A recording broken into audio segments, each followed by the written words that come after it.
ओम श्री परमात्मा नमः। मैं प्रोफेसर हरिहृदय अवस्थी अपने परम पूज्य गुरु जी वेद मूर्ति तपोनिष्ठ गीता उपनिषद पुराण और धर्मशास्त्र के विशेषज्ञ प्रोफेसर पंडित भगवत शरण शुक्ल जी के साथ में आप सभी का Awasthi Ayurveda anatomy yoga and spirituality channel पर हार्दिक स्वागत करता हूं।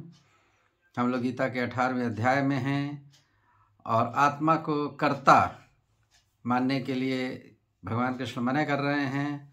16वां श्लोक है और उसके आगे के श्लोकों की गुरु जी सरल व्याख्या करेंगे, तो हम लोग चलते हैं गुरु जी की ओर। नमोस्तुनंताय सहस्रमूर्तये सहस्रपादाक्षिशिरोर्वाहवे सहस्रनाम्ने पुरुषाय शाश्वते सहस्रकोटियुगधारिणे नमः। कृष्णाय वासुदेवाय हरे परमात्मने प्रणतः क्लेशनाशाय गोविंदाय नमो नमः। इस चैनल से संबद्ध सभी विद्वद्गण, सभी जिज्ञासु छात्रवृंद, सहृदय सज्जन वृंद एवं इस चैनल के संस्थापक तथा प्रबंधक आचार्य हरिहृदय अवस्थी जी, इस गीता ज्ञान यज्ञ में आप सभी का स्वागत है। हम लोग मोक्ष संन्यास योग नामक 18वें अध्याय पर चर्चा कर रहे हैं। आज का जो निरूपण है वो यही है कि ऐसा कौन सा उपाय है कि व्यक्ति उस कर्म को करता हुआ भी उस कर्म के फल को प्राप्त नहीं कर सकता है, और कौन व्यक्ति है जो कर्म करने का फल प्राप्त करता है। इसी का मुख्य रूप से विवेचन है। तत्रैवं सति कर्तारम् आत्मानं केवलं तु यः पश्यत्यकृत बुद्धित्वान् न स पश्यति दुर्मतिः। यहाँ पर भगवान कह रहे हैं कि जो अकृत बुद्धि है वह देखते हुए भी नहीं देख पाता है, और अकृत बुद्धि होने से वो दुर्मति भी है। अकृत बुद्धि का तात्पर्य क्या होता है?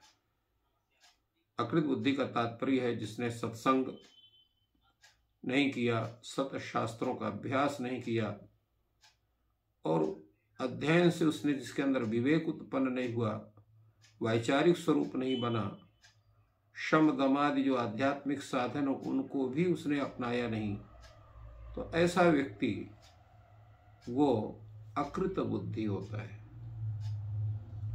अकृत बुद्धि का तात्पर्य ही होता है कि वैचारिक स्थिति जिसकी नहीं है, क्योंकि वैचारिक स्थिति बनाने के लिए बुद्धि को शुद्ध करना पड़ता है।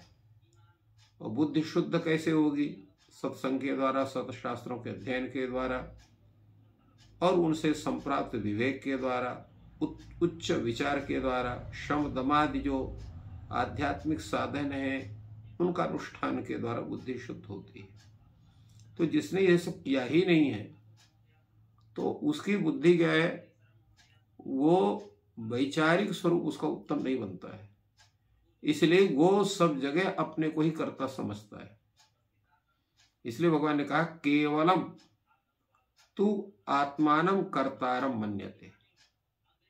केवल अपने को ही कर्ता समझता है, और जब अपने को कर्ता कोई व्यक्ति समझता है तो ऐसा व्यक्ति जो है वो कर्म के फल को अवश्य प्राप्त करता है। यहां भगवान ने कहा केवलम आत्मानं कर्तारम मन्यते या आत्मानं कर्तारम पश्यति। केवल अपने को पड़ता है। यहाँ पर केवल शब्द का यद्यपि अर्थ सर्वथा शुद्ध निर्विकार असंग आत्मा है, और वह जो आत्मा है वो किसी को कर्ता वगैरह नहीं है। यह आत्मा क्या है? वास्तव में सर्वथा असंग है, किसी से उसका संग नहीं है, कहीं उसका संबंध नहीं है, फिर भी उसको कर्ता समझता है। क्योंकि कर्ता के कर्तृत्व का जो स्वरूप बनता है वो इंद्रियों के माध्यम से बनता है। उसका संप्रेरक बुद्धि और मन अंतःकरण होते हैं। उसे व्यक्ति का जो शरीर है वो कर्म करता है।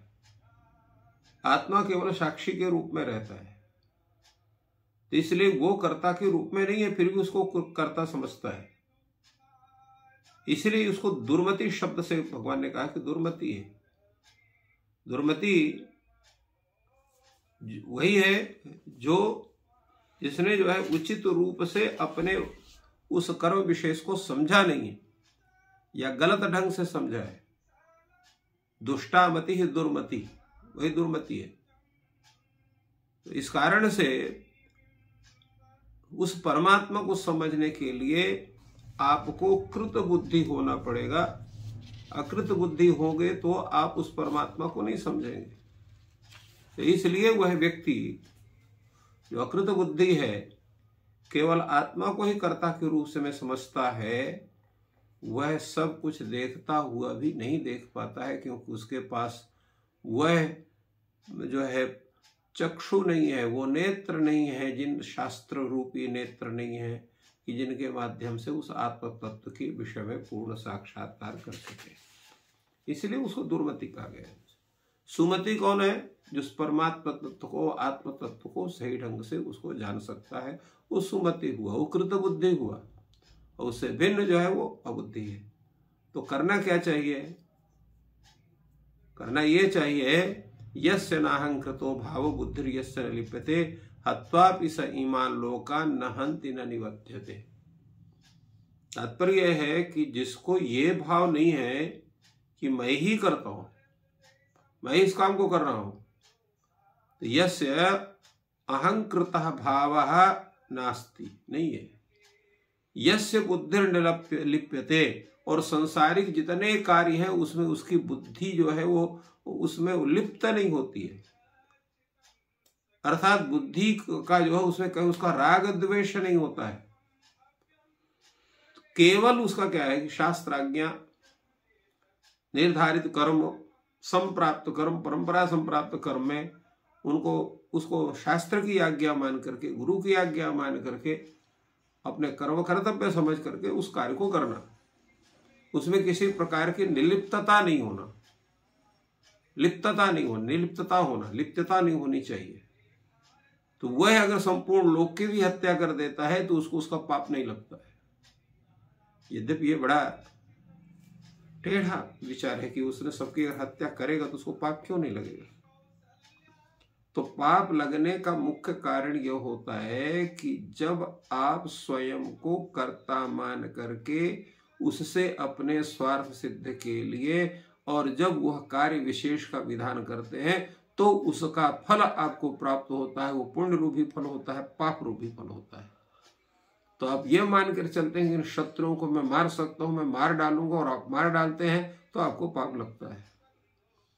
किंतु अगर आप ये मान के चलते हैं कि इस जो है इस समाज को रक्षा करने के लिए भगवान ने मुझे इस कार्य के लिए नियुक्त है, इसलिए इस कार्य को भगवद आज्ञा मान के काम करना है, तो उसमें आपको कोई स्वार्थ नहीं होता है। वो परमार्थ स्वरूप होता है, इसलिए उसके आपको न पाप होता है न पुण्य होता है। भगवद आज्ञा मान करके उस कार्य को संपादन करते हैं। इसलिए भगवान कहते हैं कि यस्य अहंकृतः भावः न, जिसके अंदर अहंकृत भाव नहीं है, अर्थात जिसके अंतःकरण में ये नहीं है कि मैं इस कार्य को करने वाला हूं, ये भाव ही नहीं है उसके यहां, तो क्या होगा? तो यस्य बुद्धिर्न लिप्यते, सांसारिक जितने पदार्थ हैं उसमें उसकी बुद्धि जो है लिप्त मान है नहीं, लिप्त उसमें वो लगती नहीं है। तो ऐसा पुरुष जो है कर्म करते हुए वस्तुतः कर्म नहीं करता है, अर्थात कर्म के फल को प्राप्त नहीं करता है। इससे ये भाव यहाँ पे स्पष्ट होता है कि अज्ञान जनित अहम भाव होता है, और वह जो जब आपको ज्ञान हो जाता है आत्मस्वरूप का पूर्ण रूप से जो ज्ञान हो जाता है, तो अज्ञान जनित जो अहम भाव नष्ट हो जाता है। तो मन है, बुद्धि है, इंद्रियां हैं, और शरीर में जो अहम भाव है उसका सर्वथा अभाव हो जाने के कारण जब व्यक्ति किसी भी कर्म को फल करता है तो उसके फल की इच्छा बिल्कुल नहीं रहती है। तो ऐसा पुरुष जो है मन, बुद्धि और इंद्रियों के द्वारा जो लोक संग्रहात प्रारब्धानुसार जो कर्म किए गए हैं वे सब शास्त्रानुकूल सबका हित करने वाले होते हैं। उसमें अहमता, ममता, आसक्ति, स्वार्थ बुद्धि का पूर्ण रूप से अभाव हो जाता है, तो पाप कर्म के आचरण का भी कोई कारण वहां नहीं रह जाता है। कैसे? जैसे अग्नि है, वायु है, जल है, इन सब के द्वारा जो है प्रारब्ध के कारण किसी न किसी व्यक्ति की मृत्यु हो जाए तो अग्नि और वायु आदि को किसी भी प्रकार का उस प्राणी को मारने का पाप नहीं लगता है। उसी प्रकार जो ऐसा व्यक्ति है जो लोक दृष्टि से स्वधर्म पालन करे तो यज्ञ दान तप आदि शुभ कर्मों को करता है और करते हुए उसका कर्ता अपने को नहीं बनता है तो उसके फल को नहीं प्राप्त होता है। इसी प्रकार कोई क्षत्रिय है, अगर वहां पर अपने शास्त्र अपने धर्म के क्षात्र धर्म का पालन करते हुए अपने देश की, अपने प्रदेश की, अपने जो है समाज की रक्षा करने के लिए अगर क्रूर कर्म करने वाले दुष्टों का संहार भी करता है तो उनके पाप, उनको मारने का पाप उसको नहीं लगता है। यही इसका मतलब है, त्वापि सैमान लोकान न हन्ति न निबध्यते। इसमें 3 स्थितियां हैं कर्म की संप्राप्ति में। ज्ञानम ज्ञेयम परिज्ञाता त्रिविधा कर्म चोदना, करणम कर्म करतेति त्रिविधा कर्म संग्रह। ये 3 का त्रिक है। किसी भी कार्य की प्रेरणा कहां से होती है? उसमें 3 व्यक्ति होते हैं। उस कर्म का आपको ज्ञान होना चाहिए, उस कर्म आप ये समझें कि इसका ज्ञान हमें करना है, और उस कर्म के आप जानने वाले होते हैं। पहले ये 3 चीजें होना चाहिए, तब आपकी कर्म में प्रवृत्ति होगी। उस कर्म के विषय में आप जानते हैं, उस कर्म का ज्ञान आपको है, कर्म का ज्ञान करना आपके लिए आवश्यक है, और आप कर्म को जान रहे हैं पूरी तरह से कि उसका संपादन कैसे करना है, तो आपकी उस कर्म के प्रतिपादन में आपकी प्रवृत्ति बनेगी, अन्यथा नहीं बनेगी। और कर्म का करने के भी 3 चीजें हैं। आप में कर्तृत्व हो, आप सोचें कि इस कार्य को हमें करना है, जिस कर्म को करना है वो कर्म भी आपके सामने उपस्थित हो, और उस कर्म के संपादन के लिए जो जितने भी प्रकार के साधन हो सकते हैं वो भी आपके पास हो। अब जैसे कोई कह दे कि आप अभी तुरंत दिल्ली चले जाइए, अब दिल्ली जाने कोई इतनी जगह तो है नहीं कि आप 2-4 किलोमीटर है आप पैदल चल करके पहुंच जाएंगे। उसके लिए साधन की जरूरत पड़ेगी, या तो रेल यान हो, या तो बस यान हो, या वायुयान हो, फिर उसके लिए जो उसका टिकट वगैरह है वो उपस्थित हो, तो वो साधन हो गए। आप करता है, कर्म भी उपस्थित है, किंतु करण नहीं है, साधन नहीं है, तो कार्य नहीं होगा। इसी प्रकार कार्य भी है, साधन भी है, कोई करने के लिए तैयार नहीं है उसको, तो भी उस कर्म की स्थिति नहीं होगी। कर्ता भी है, साधन भी है, जिस कर्म को करना वो कर्म ही उपस्थित नहीं है, तो भी उस कर्म का विधान नहीं हो सकता है। इसलिए कर्म की प्रेरणा के लिए जहां उस कर्म के विषय में ज्ञान, और कर्म के ज्ञेयत्व रूप में कर्म, और उसका ज्ञान करने वाला, इन तीनों की आवश्यकता होती है। उसी प्रकार उस कर्म के संपादन के लिए उस कर्म को उपस्थित होना होगा, उस कर्म के कर्ता को उपस्थित होना होगा, और उस कर्म के संपादन में जितने साधन हैं उनकी भी आवश्यकता होती है। जब ये तीनों उपस्थित होंगे तभी हम किसी कर्म को कर सकते हैं।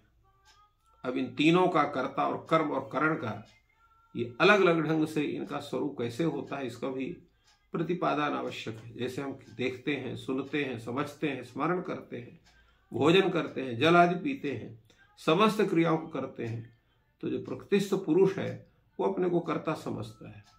जिसके मन में, जिसका मन है, बुद्धि है, इंद्रियां हैं, वो सब उपयुक्त क्रियाओं करती हैं, वो व्यक्ति नहीं करता है। वस्तुतः ये सब क्रियाएं मन, बुद्धि और इंद्रियों के द्वारा संपादित होता है, परंतु उनका वाचक जो साधन है वो है, उनको हम साधन कहते हैं। इस प्रकार समस्त क्रियाओं का वाचक यहाँ पर कर्म है, और यह 3 प्रकार का कर्म संग्रह है। इस प्रकार से यह बात यहाँ पर भगवान ने दिखलाई है। आगे भगवान कहते हैं, ज्ञानम कर्म च कर्ता च त्रिधैव गुण भेदतः प्रोच्यते गुण संख्याने यथावत् शृणुतान्यपि।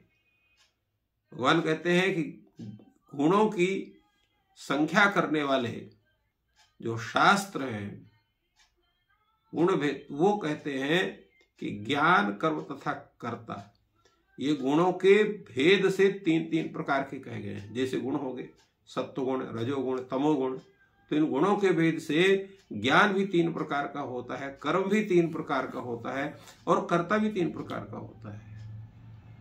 तो उनको हम कैसे जानेंगे, उनका क्या स्वरूप है?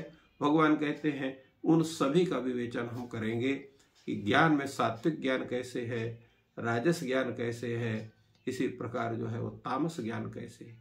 इसी प्रकार कर्म भी जो है, सात्विक कर्म क्या है, राजस कर्म क्या है, तामस कर्म क्या है। इसी प्रकार कर्ता भी जो है, सात्विक कर्ता कौन है, राजस कर्ता कौन है, तामस कर्ता कौन है, इनका भी विवेचन यहाँ पर पूर्ण रूप से किया जाएगा। तो उसका ज्ञान करने से व्यक्ति को अपना वो आत्मनिरीक्षण करते बनेगा कि हमारा जो यह कर्म है, हमारा जो यह ज्ञान है, हमारा जो कर्तृत्व है, ये सात्विक है, राजस है, तामस है। तो इस प्रकार गीता में भगवान ने प्रत्येक उन आयामों को स्पष्ट करते हैं जिससे मनुष्य मात्र का कल्याण हो सके। तो इस प्रकार गुरु जी ने बहुत ही सरल शब्दों में कर्म विषयक ज्ञान हम लोगों को प्रस्तुत किया, जो हृदयंगम हो सके और अभ्यास में लाया जा सके। ईश्वर हम लोगों को शक्ति प्रदान करें कि हम इनका अभ्यास कर सकें। और आपका दिन शुभ हो। धन्यवाद।